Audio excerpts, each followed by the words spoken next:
En los últimos días trascendió en redes sociales fotografías que mostraban cómo las autoridades universitarias, en su labor de limpieza y habilitación de las instalaciones, luego que fueron tomadas por la fuerza por activistas de extrema izquierda, bueno, se han dado la tarea de borrar algunos murales. A decir verdad, no se sabe cuántos de estos han corrido por esa misma suerte. Las críticas, que por cierto se suman a la animadversión que se tiene a las autoridades de rectoría, más o menos coinciden en el sentido de afirmar que se está borrando la memoria o que aquellos murales formaban parte del patrimonio cultural de la universidad. Y por lo tanto, se podría considerar esto como un atentado. En fin, varios aspectos se han dicho, varios comentarios. Considero que en la universidad hemos aceptado verdades impuestas por la narrativa ideológica hegemónica que se muestra en forma de murales, en forma de contenidos programáticos, en muchísimos cursos y hasta en carreras completas. A continuación hablaremos de esta situación, cuáles han sido sus implicaciones dentro de la política universitaria.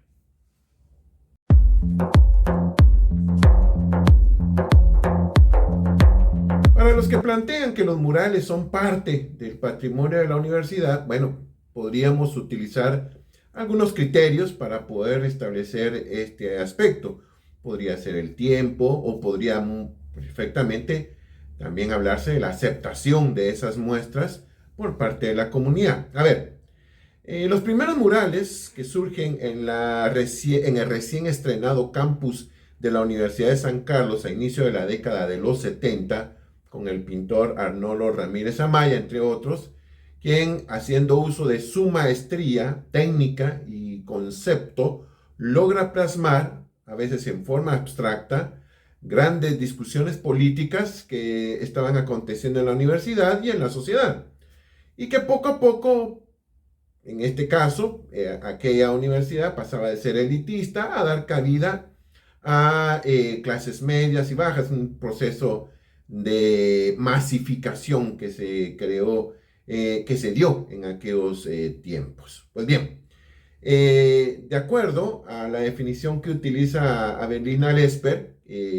para que esto pudiera ser considerado como una obra de arte, pues tendría que haber, por ejemplo, tiene que haber el dominio de técnica, tiene que haber talento.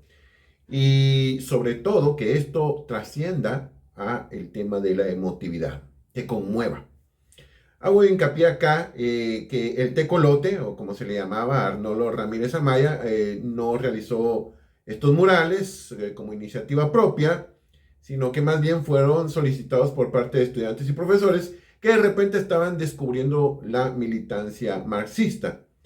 Y salta a la vista que el tecolote hacía una interpretación artística de esa intención y del momento e intentó dar más allá de la propaganda, dejar plasmado su arte, por lo que consideraría que aquellos murales, bueno, algunos de los murales del tecolote, sí podrían considerarse como patrimonio por su valor artístico y por plasmar algo que estaba sucediendo en aquellos momentos.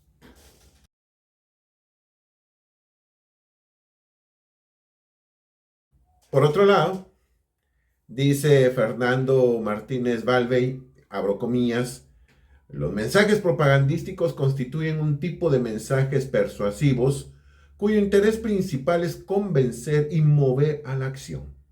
Así puede decirse de forma coloquial que la propaganda suele estar muy vinculada a la comunicación persuasiva en tiempos de guerra, aunque no es algo exclusivo. La propaganda es un tipo de persuasión elaborada de forma intencional y sistemática con fines ideológicos, políticos o culturales, fundamentalmente. Cierro comillas. Conforme el nivel de militancia y de adoctrinamiento aumentó en la Universidad de San Carlos durante esa década de los 70, la solicitud de formación política iba de la mano con relación a crear un ambiente de acción política, de discusión, bueno, quisiera creerlo, de discusión ideológica, no dentro de la universidad, sino de cuestionamiento a la realidad que se observaba fuera de esta universidad. Es acá donde el concepto de Martínez Balvey cobra vigencia. El objetivo era convencer y mover a la acción. Entonces comienzan a surgir en los murales imágenes del Che Guevara, la superidealización del guerrillero, válgase la acotación para los estudiantes actuales que pasan por aquellos corredores. La imagen del Che, del volcán, que coincidían con el emblema, por ejemplo, el primero con el Ejército Guerrillero de los Pobres, que era el EGP, y del volcán con la Organización Revolucionaria del Pueblo en Armas, ORPA. Luego también aparecen la hoz y el martillo, propio del enfoque comunista, que era propio de las Fuerzas Armadas Rebeldes, las FARC, y del Partido Guatemalteco del Trabajo. Las cuatro organizaciones que conformaron después la URNG, que eran organizaciones armadas, comenzaron a pintar, a plasmar esos ideales en las paredes de la universidad, además de las interpretaciones que se estaban haciendo, bastante tergiversadas y manipuladas, sobre el hito histórico que manejan ellos con relación a la Revolución de Octubre de 1944 a 1954. La idea era disputarse los espacios colectivos.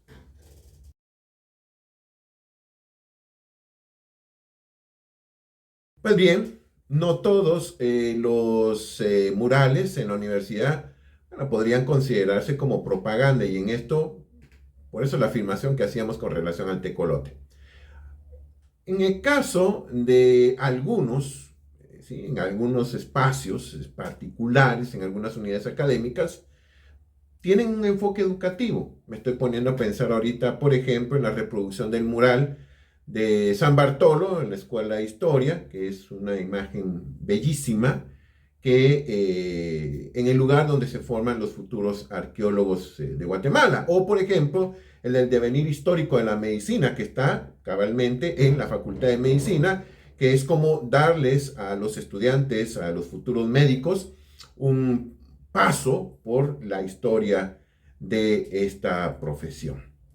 Pero en su mayoría, además del claro mensaje político de izquierda, son interpretaciones tendenciosas de la historia, pasajes sin contexto, por ejemplo, del libro de la Patria del Criollo, que se ha convertido en la Biblia, y luego la santificación de personajes como Oliverio Castañeda de León, Mario López Larrabe, Robin García, entre otros, que pronto se convirtieron aquellos murales como culto a la persona, una especie de idolatría revolucionaria. Que valga la aclaración, todos estos personajes formaban parte de estructuras de las organizaciones guerrilleras. De ahí que estas organizaciones se dieron a la tarea de crear un panteón de mártires. La década de los 90 vio emerger, por ejemplo, por otro lado, murales que hacían alusión a la hiperidealización del indígena revolucionario y el reforzamiento de la narrativa del genocidio. Y luego está, que es lo que estamos observando ahorita, la herencia de las personas que estuvieron ocupando la universidad por un año, ¿sí?, que se hizo en forma ilegal. No sé si aquellos eran estudiantes o no, porque siempre estuvieron con la cara cubierta y ellos mismos asumían algo que jamás lograron demostrar, por lo que sigue siendo un misterio. Para mí que eran simples activistas con demasiado tiempo y demasiado adoctrinamiento, y que dejaron nuevos murales que casualmente hacían referencia a personajes revolucionarios como Juan José Arévalo, así es, el padre del recién electo presidente Bernardo Arévalo, y todas estas pinturas, desde mi perspectiva, no tienen nada de arte. Son declaraciones políticas con dibujos, como las viñetas de Filósofo, y que por cierto están pésimamente realizadas. Ahora bien, no voy a felicitar al rector ni a las autoridades administrativas por haber borrado estos murales, porque seguramente tal decisión no viene de la intención de enfrentar la hiperideologización ni de realmente desarrollar espacios de discusión académica que le salgan al paso a la manipulación de la historiografía y del penoso papel que tuvieron las organizaciones de extrema izquierda en la universidad, no solo por la violencia, sino por la misma cooptación. No, esta decisión responde seguramente a dos razones. Uno, la estética y la limpieza. Simple y sencillamente eso. Finalmente recuperar las paredes para dar una impresión de pulcritud, que es lo que se esperaría en un centro de estudios serio. Y otra, que sería la más probable, que es cobrarse los agravios e insultos que le hicieron a él por la forma anómala como llegó al poder en la rectoría. O sea, si fuera así, borrar el supuesto legado gráfico que intentaban dejar los delincuentes atrás, su testimonio de que allí estuvieron y que todo lo habían hecho por unos supuestos principios ideológicos, debo de enfatizar que si no se enfrenta de lleno y de frente la hiperideologización que la Universidad de San Carlos, como todas las universidades públicas, al menos en el continente americano, de frente a estas medidas, todo esto sería temporal. Porque una vez regresados los estudiantes a las aulas, van a volver a ver este tipo de manifestaciones pictóricas. O sea, van a haber mil justificaciones para ello. Para eso nunca hay escasez. La buena noticia es que estos grupos, sí, cada vez son más minúsculos, al grado que podrían ser considerados como verdaderas sectas, por lo que estos murales no solo no conectan con las emociones de la mayoría de los estudiantes que los ven, sí, no, más bien como una cuestión abstracta de esos que se asumen con la superioridad moral como para poder hablar por los indígenas, por las mujeres, por los pobres, que en realidad simple y sencillamente son muestras de la tremenda hipocresía que se maneja. Sino que además estas personas, estos grupos son una secta, y algunos ni siquiera son tan jóvenes, que fomentan este tipo de muestras e intentan imponérselas a todos los demás, casi que por la fuerza. Muy bien, si no se enfrenta a eso, volverán estos murales. Y las siguientes autoridades, no, o ya sea que las borren para nuevamente dejar un espacio pulcro, o los permitan dependiendo de quién llegue a ganar las elecciones a partir de la simpatía clientelar que se tiene con la población. Mi nombre es Julio Valdés. Gracias amigos por haberse suscrito. Espero no estarlos decepcionando. Por favor activen la campanita, así se les va a ir notificando cuando saquemos nuevos videos con análisis de la política nacional y un poco de la internacional. Nos vemos.